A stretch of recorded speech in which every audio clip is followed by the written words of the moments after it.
Hi, my name is David Pickus, and this is part of a series on discovering the Grand Canal. In it, I describe my experiences in China and why I got interested in the Grand Canal. I also explain how I came to write my book, Postcards from China, Travels Along the Grand Canal. In the previous 2 episodes, I explained that it is no surprise that a civilization like China built a Grand Canal. The idea for it was many centuries in the making.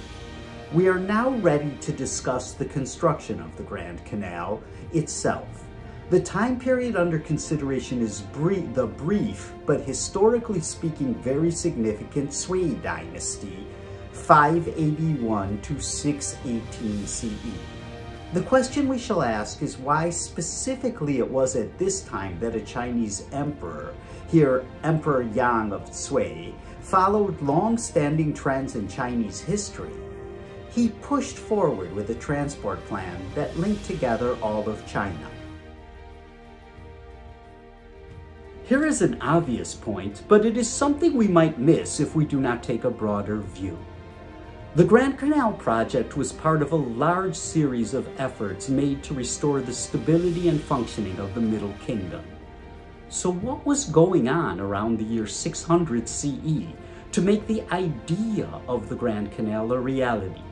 I will tell you the story. Emperor Yang of Sui felt that the existing capital near Chang'an, today Xi'an, was unlucky, and he built a very elaborate palace in the central China city of Luoyang.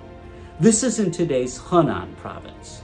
He ordered merchants to establish themselves in this new government center, making sure Luoyang had its own markets. The city was a place of wealth and power. In addition, he even created his own festival called Yuanxiao Festival.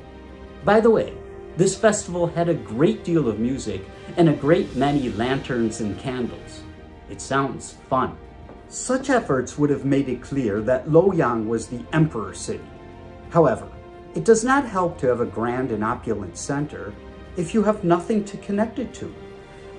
Emperor Sui Yang already had an example in his father who, back in the province of Shanxi, addressed the problem of the unnavigability of the Wei River by constructing an extensive waterway called the Guangtong Canal.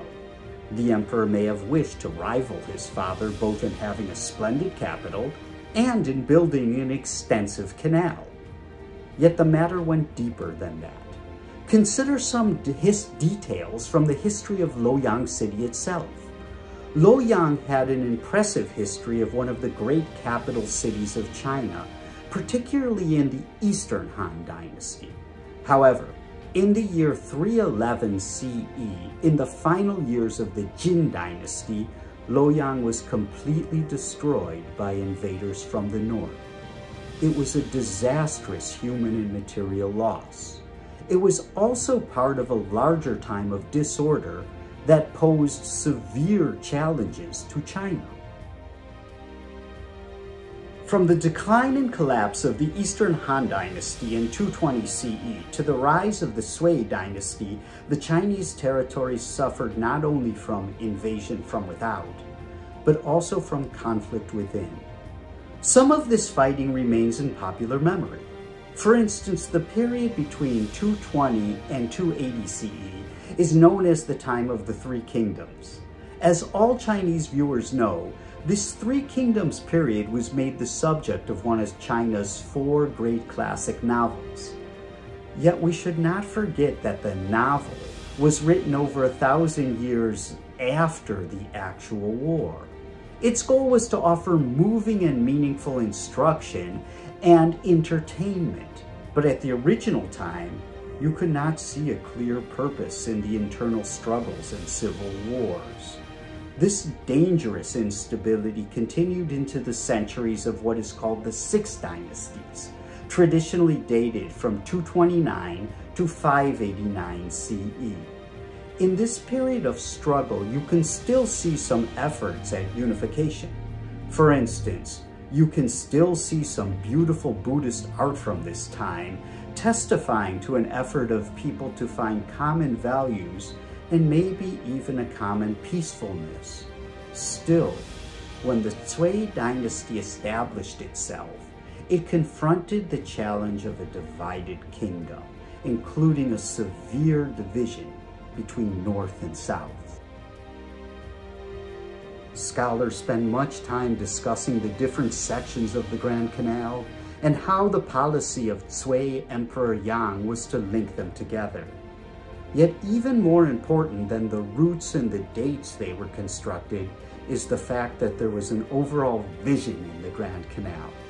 A scholar has written that, quote, in terms of magnitude alone, it was without a doubt the grandest navigation system ever undertaken by a single sovereign in pre-modern history. But it was also one of the most traditional impulses in Chinese civilization. It was an effort to assign a place for all regions of the empire. Its aim was to ensure communication and transport between regions. In its most attractive aspect, also to obtain a measure of shared security and prosperity. It is small wonder that after a long period of disunion, the Grand Canal was part of the wider plan. But where will this plan lead us? Once the Grand Canal was put into practice, what were its achievements? And what problems did it create? These are issues we will take up in videos to come.